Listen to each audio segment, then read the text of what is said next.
정무섭의 책 읽기 13번째 시간이 되겠습니다.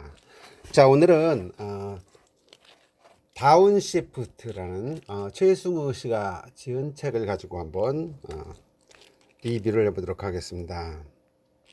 자, 이 책 아주 최근에 나온 책입니다. 아주 따끈따끈한 책인데요. 네, 다운시프트 하면 여러분들이 좀 이해가 안 가시는 분, 굉장히 낯설은 분도 계실 것 같습니다. 그래서 다운시프트 용어부터 설명을 하고 들어가 볼까요? 자, 다운시프트라는 게 뭐냐? 기어 혹은 속도를 낮추다 이런 뜻이 있다고 합니다. 영어 케임브리지 사전에 나와 있는 얘기인데, 보수는 많아도 싫은 일을 안 하고, 또 보수는 적어도 좋아하는 일을 한다, 이런 의미로 사용을 하고 있습니다. 자, 이 이야기가 이 다운시프트라는 단어가 급격히 나오기 시작한 시점은 언제냐면 1990년대 말입니다.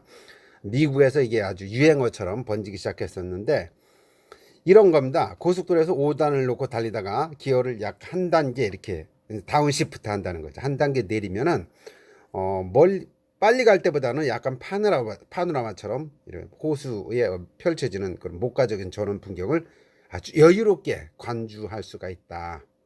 그래서 삶도 마찬가지라는 얘기죠. 돈을 적게 벌고 일을 적게 하면서 좀 여유 있는 그런 삶을 살고 여가를 즐겨보자.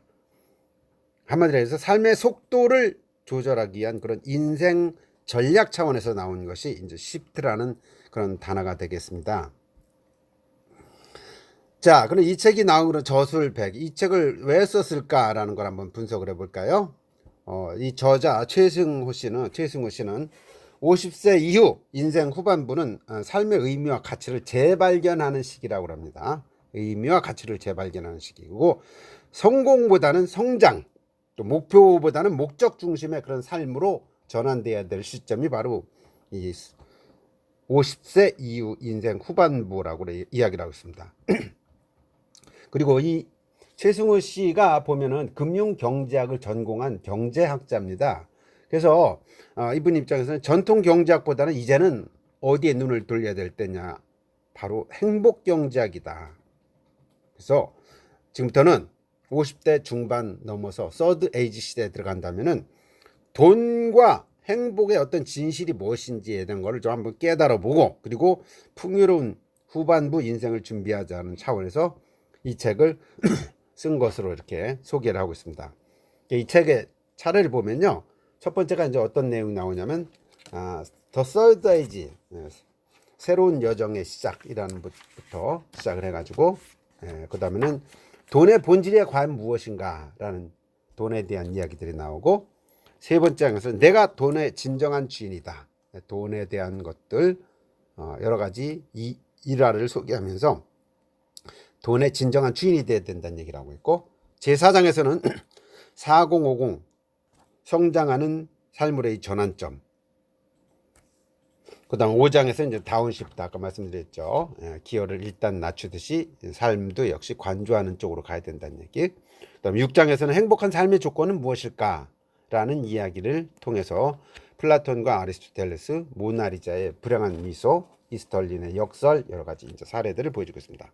그리고 7장 마지막에서는 다시 생각하는 행복 경제학과 함께 이제 프롤로그 마무리를 하고 있습니다. 자, 이 책에서 이야기하는 서드 에이지라는 이야기가 나옵니다. 서드 에이지 어떤 의미일까요? 제3의 나이라는 얘기죠. 자, 이 책을 이야기를 하다 보면 우리가 아주 오래전에 나왔던 더 서드 웨이브라고 그랬죠. 제3의 물결, 엘빈 토플러, 지금 돌아가셨지만 그분이 또 제3의 물결이란 말을 할 때 서드 에이지가 나왔었습니다. 그 이후에 이제 또 서드 에이지란 이야기가 또 나왔는데, 여러 가지 책들이 나오기 시작했는데, 여기서 얘기하는 서드 에이지라는 거는 이제 세 번째 단계를 얘기합니다. 사람이 태어나서 출생 자립해서 자립 은퇴하고, 은퇴해서 간병 마지막에는 간병하는 시기까지 나누는데, 이 서드 에이지를 지금 50대부터 시작해서 70대 중반까지 보고 있는 것 같습니다. 그리고 그 이후에는 삶의 마감 단계라고 이렇게 표현하고 있는데, 그 결론적으로 얘기하면 그럼 서드 에이지라는 게 50세부터 75세, 예전에는 이 70 넘으면 죽음으로 가는 그런 단계라고 봤는데 third age라고 지금은 표현하고 있습니다. 그만큼 우리가 75세 이상 넘어가서 지금 100세 때를 맞이했기 때문에 third age가 중요하다고 지금 이 책은 이야기를 하고 있는 거죠. 그렇다면 third age는 축복일까 재앙일까요? 자, 이 부분에 대한 얘기도 이제 언급을 하고 있습니다.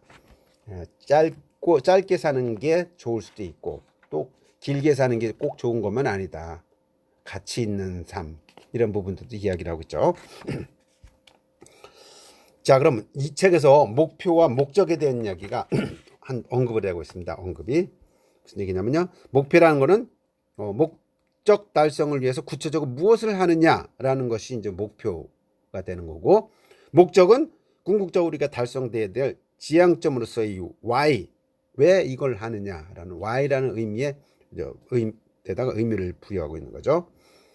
그래서 이제 third age 이전 50세까지는 우리가 성공의 목표를 두고 있다면 그 후반부에서는 성장을 목적으로 가야 된다라는 이야기를 결론적으로 하고 있습니다.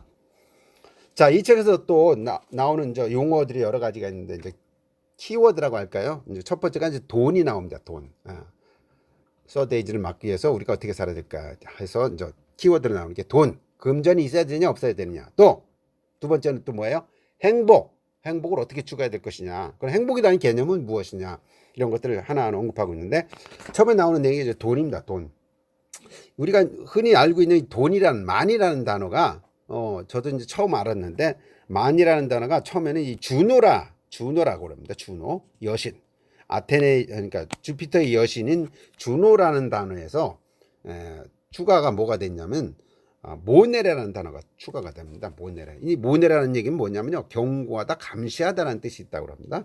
이 두 가지가 합쳐져 가지고 뭐가 되냐면요, 주노 모네타가 됩니다. 주노 모네타.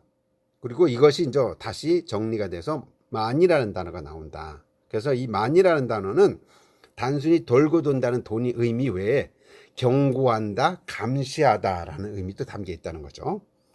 그래서 이제 철학적인 그런 돈의 의미를 지금 여기서 언급을 하고 있는 겁니다. 그래서 그럼 이런 돈과 친구가 되려면 어떻게 될까? 돈의 주인이 되고 돈의 친구가 되기 위해서 중요한 부분은 반드시 겸비해야 될 것으로 이제 여기 세 가지가 언급하고 있습니다. 첫 번째는 돈을 이성적으로 다루는 데 필요한 그런 지식이 필요하다. 지식이 있어야 된다는 얘기죠. 돈을 다루려면. 두 번째는 돈과 이번엔 감성적으로 지내기 위해서는 지혜가 필요하다. 지혜가 필요하다는 얘기입니다. 지식과 지혜. 그리고 자, 이 돈이라는 건 돌고 도는 건데, 돌고 도는 이 돈을 잘 활용하려면은 윤리적인 사고 방식이 필요하다는 얘기를 하고 있습니다. 부끄럽게 돈을 벌어서도 안 되고, 뭡니까? 거지처럼 벌어서 정승처럼 쓴다. 뭐 이런 이야기도 있지 않습니까? 그만큼 이제 돈에 대한 철학이 이제 반드시 정립이 돼야지만 후반부 인생을 살 수 있다는 얘기죠. 자, 그리고 이 책에서 이제 니체가 이야기했던 짜라투스트라는 이렇게 말했다. 거기에 나오는 이제 초인의 3단계 얘기가 나오는데, 여러분 다 알고 있는 내용이죠. 1단계는 그 낙타의 정신입니다. 낙타, 사자, 아예, 이 3단계죠. 낙타는 뭐예요? 복종하는 삶, 무거운 짐을 갖고 가는 삶이라는 얘기죠. 이 낙타의 정신은 낙타의 단계는 20대에서 30대까지, 아니 10대, 죄송합니다. 10대부터 20대까지를 얘기하고 있습니다. 10대에서 20대. 이 기간은 배우는 삶이고 복종하는 삶, 또 무거운 짐을 지고 가는 삶이라고 생각을 하고 있습니다. 그 다음 2단계 사자의 정신은 3, 40대를 주로 이야기를 하는데, 자, 자식도 키워야 되죠. 부모도 봉양해야 되죠. 이런 여러 가지 어려움 속에서 사자처럼 고독하고, 그러면서 위험, 긴장 속에서 또 자유를 누리고, 이런 삶이 사자의 정신이라는 거죠. 마지막은 이제 아이의 정신인데, 우리가 제3회 지금 서드 에이지 단계로 가려면 즐거움, 하나의 유의입니다. 즐거움, 그리고 최초의 움직임이자 해맑은 긍정 마인드, 이런 것들이 필요하다는 얘기죠. 이때 와서는. 그래서 아까 말씀드린 것처럼 목표보다는 목적 중심, 그죠? 성공보다는 성장 중심의 그런 사고 방식을 이제 이때부터 가져야 되는데, 아이처럼 어려움과 쉬움을 가리지 않고 성공과 실패를 분별하지도 않으면서 자신이 하는 일을 즐기고 세상과 더불어 놀며 살아가는 그런 신선한 삶의 실천자로서의 그런 삶을 살아가는 것이 중요하다라고 이야기를 하고 있습니다. 자, 이 책이 좀 많은 깊이 있는 내용을 다루다 보니까 평상시보다는 조금 오늘 리뷰가 길어지는 것 같습니다. 자, 아리스토텔레스의 행복이란, 우리가 이제 두 번째 언급하는 게 행복인데, 아리스토텔레스가 이야기하는 행복과 그 다음에 이제 플라톤이 언급하는 행복이라는 얘기가 나오고 있습니다. 자, 그럼 아리스토텔레스는 행복을 어떻게 얘기했을까요? 인생의 궁극적인 목적은 최고의 선이라고 하죠. 행복을 얻는 데 있다. 그러면 이 행복은 어떻게 얻느냐? 아리스토텔레스는 행복을 지적인 탁월함으로 진리를 탐구해 나가는 삶이라고 생각을 했습니다. 그래서 이 행복은 욕구 충족이 아니고 우리가 생각하는 원시적인 욕구, 먹고 자고 이렇게 이런 욕구가 아니고 이성적인 진리 탐구와 인류적인 삶으로 얻어지는 결과물이 행복이다라고 이렇게 철학적인 차원에서 접근하고 있습니다. 물론 플라톤도 마찬가지입니다. 플라톤도 역시 행복이라는 것은 현실보다 이데아 세계를 깨우치는 것이 진정한 행복이다라고 이야기를 하고 있고요. 그래서 느끼기보다는 실천함으로써 행복을 얻을 수 있고, 이런 참된 이성의 세계에서 완벽을 추구하기보다는 약간은 좀 부족한 상태에서 만족할 때 행복을 만끽할 수 있다라고 이야기를 하고 있습니다. 그래서 플라톤이 얘기하는 행복의 정의라는 걸 보면 또 좀 재미가 있습니다. 이걸 한번 같이 읽어볼까요? 이런 내용입니다. 우리가 이런 거를 행복이라고 생각하지 않는데, 먹고 살만한 수준보다 좀 다소 적은 듯한 재산, 누구에게나 부러움을 사기에는 약간 빠지는 용모, 얼굴, 미인은 아니라는 얘기죠. 또 자신이 기대한 것보다는 절반밖에 인정받지 못하는 명예, 이 사람 엄청 명예로운 삶, 그렇지는 않다. 약간 빠지는 명예. 또 두 사람에게는 지지만 한 사람한테는 이길 정도의 그런 체력, 재미가 있습니다 하는 얘기들이. 또 연설을 내가 했을 때 다한테 박수를 받는 게 아니고 절반 정도의 청족에 박수 받을 정도의 그런 말솜씨만 있으면 그게 행복한 거다. 더 이상을 원하려고 하지 말라는 얘기입니다. 마치 이제 찰랑찰랑 차이지 않는 개영배처럼 조금은 부족한 상태에서 만족할 때, 그때 진정한 의미의 행복이 이루어진다라고 플라톤은 이야기를 하고 있습니다. 그 얘기를 하다 보니까 이제 모나리자의 숨겨진 비밀 이야기도 나옵니다. 여러분들 이 모나리자를 보시면 어떤 느낌 드세요? 모나리자의 미소, 노래도 나오고 여러 가지 나오고, 제가 강의할 때도 모나리자의 미소를 이야기를 하는데, 이 모나리자의 미소를 어떤 미국의 에드워드 디너라는 일리노이 대학 교수님이죠. 이분이 컴퓨터를 가지고 알고리즘으로 분석을 했습니다. 모나리자의 얼굴을. 그랬더니 이 모나리자의 얼굴이 완전히 이게 좀 숨겨진 비밀이 있었다는 거예요. 거기에는 어떤 비밀이 있었느냐? 긍정적인 측면에 83%가 미소에서 긍정적인 면이 있었다면은 17%의 부정적인 감정이 이 안에 있었다는 얘기죠. 그러니까 슬픔, 분노, 이런 감정도 여기에 17%나 들어 있었다는 거예요. 그래서 이 미소가 나왔는데, 결론적으로 얘기한다면 이 모나리자의 미소 속에서도 긍정적인 측면만 있는 건 아니었다. 부정적인 측면도, 감정도 17%가 섞여 있었다는 얘기죠. 자, 그래서 이제 오늘 최종적인 결론 내려보겠습니다. 결론입니다. 결론. 그러니까 행복을 위한 파랑새는 멀리 있지 않다. 이게 결론입니다. 우리가 50, 60줄 들어서면서 여전히 낙타처럼 그런 무거운 짐을 짊어지고 있구나.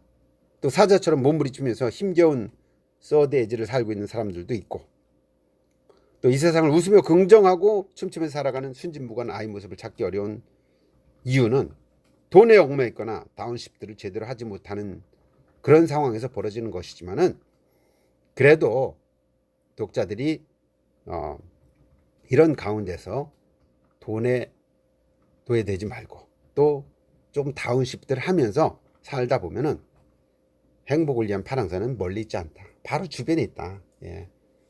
행복은 강도가 아니고 빈도라고 한 것처럼 우리가 소확행이라고 하죠. 소소하지만 확실한 행복을 찾는 것. 이런 소소한 행복을 찾아가는 것. 그것이 바로 여기서 얘기하는 다운시프트의 결론이 되겠습니다. 자, 재미있었습니까? 구독자가 많아야 서비스가 향상됩니다. 정우섭의 책 읽기 오늘 13번째. 여러분들 또 구독 눌러주시면은 제가 더 힘을 받아서 더 좋은 서비스로 다가가겠습니다. 감사합니다.